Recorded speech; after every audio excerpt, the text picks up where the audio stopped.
Hello, dears. Today we are going to start Unit 7 and we have a new story as usual, and it's called Egg Drop Soup. Two friends compete to see if they can win a competition and also save their friendship. So it seems like we are going to read about two friends and they would be competing in a competition or trying to win a competition and also save their friendship.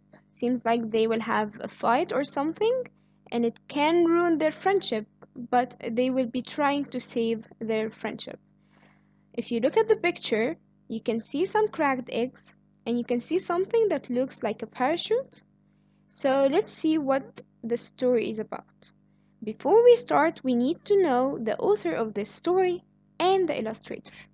So the author, the one who writes the story, is called Heather Tomasello.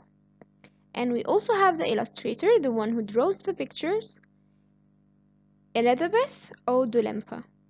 So let's start. So let me ask you first, have you ever worked on a project with your friends?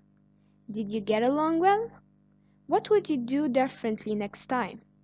So at school, you can do some projects with your friends, right? So was it fun? Was it okay? Did you have any problems together? Any troubles? What would you do differently next time? Because sometimes you can find a problem, but you can avoid this problem the next time you work together. So let's see. Now let's get introduced to our new vocabulary in this unit.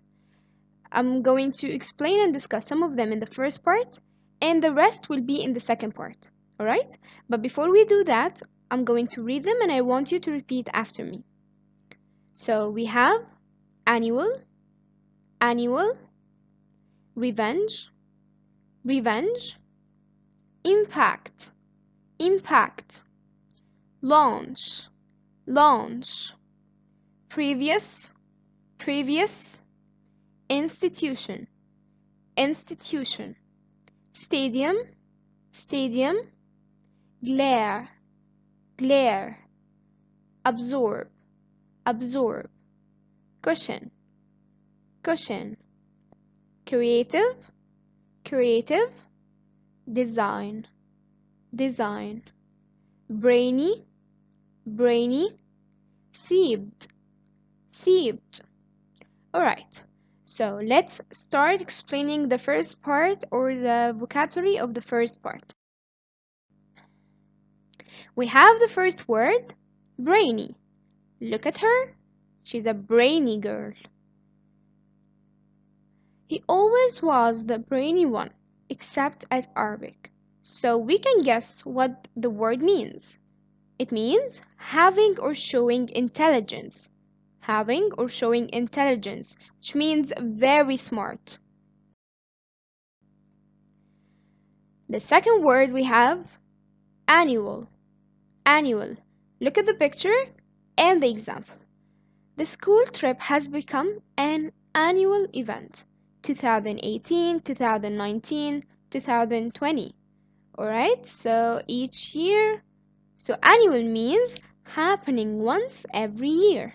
Happening once every year. So it happens every year. This is why it's annual, because we can expect it to happen every year. And then we have the word creative. Look at the boy. He is a creative boy. He is very creative and always coming up with new ideas. So it means having or showing an ability to make new things or think of new ideas.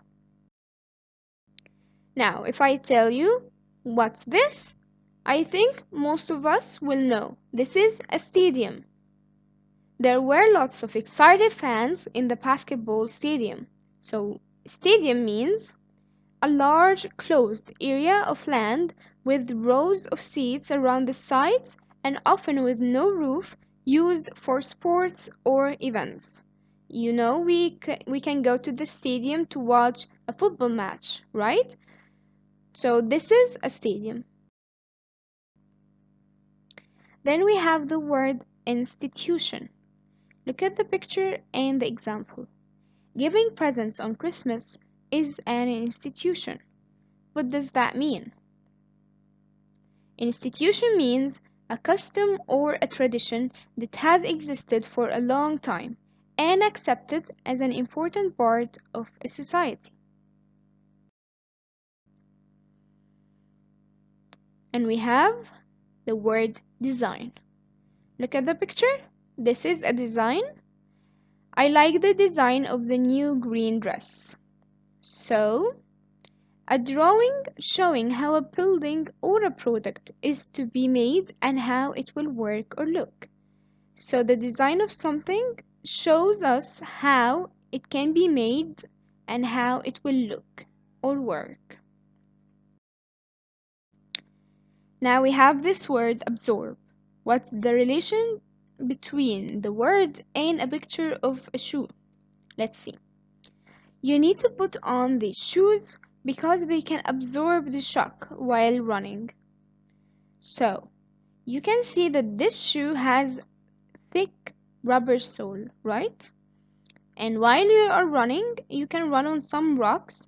So this shoe would absorb the shock, the force of the rocks against your feet while running. So absorb means to reduce the effect of a force or a shock, to make it less. We have another meaning for absorb, which means to take something in. If you say, I used some paper towels to absorb the water. I used some paper towels to absorb the water. So it means to take something in, to take the water in. Alright? And we have another word, impact. The car bumper absorbed some of the impact. What does that mean? We already discussed the word absorbed, right? Now we need to know the meaning of impact. The force or action of an object hitting one another. So, if you have two objects and they hit each other, they make force or action, right? So they make an impact. The impact is the force or action of an object hitting another. And we have the last word in this part, cushion. It's a verb. Look at the picture and the example.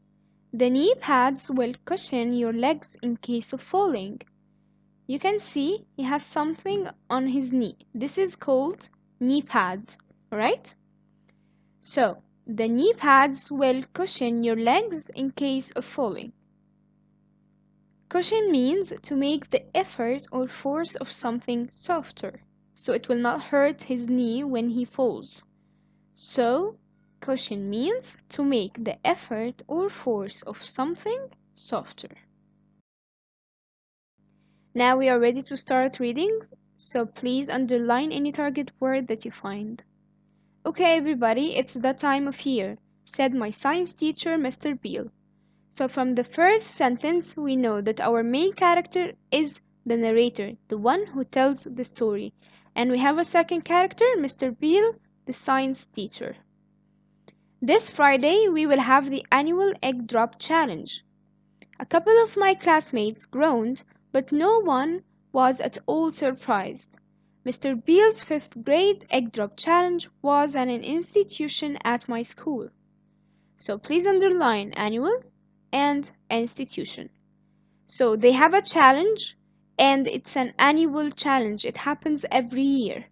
It's also an institution. Why? Because it has been going for so long and it has been accepted as a part of their community at school. The goal of the challenge was simple. You had to build a protective container to keep an egg from breaking while dropped over the stadium wall. Bring your containers to class on Friday, Mr. Beale said. By the way, this year we are going to try something different. You can work alone or with a partner. My best friend Casey and I grinned at each other. We always worked on projects together. She is brainy and I am creative. We are the perfect combination, like peanut butter and marshmallow cream, which happens to be my favorite kind of sandwich. Alright, so underline stadium and also brainy and creative. So, they have to build a container to keep an egg from breaking when dropped over a stadium wall.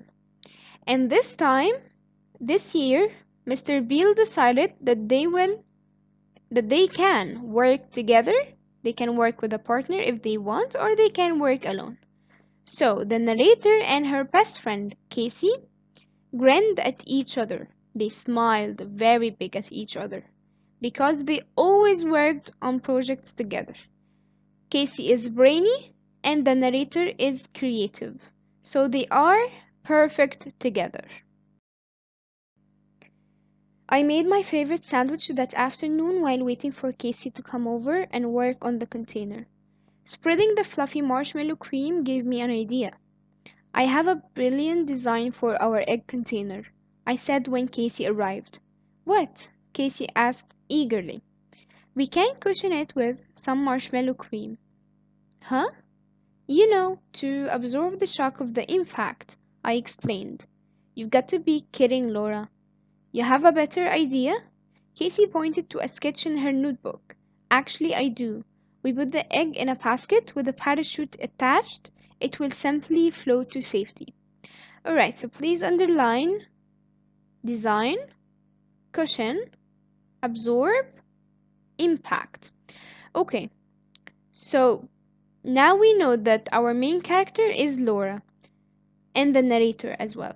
So Laura and Casey, they decided to meet to work on the container.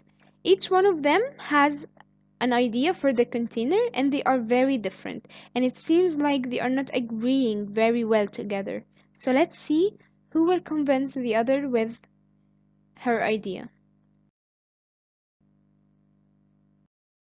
It's too easy for something to go wrong. It will never work, I said.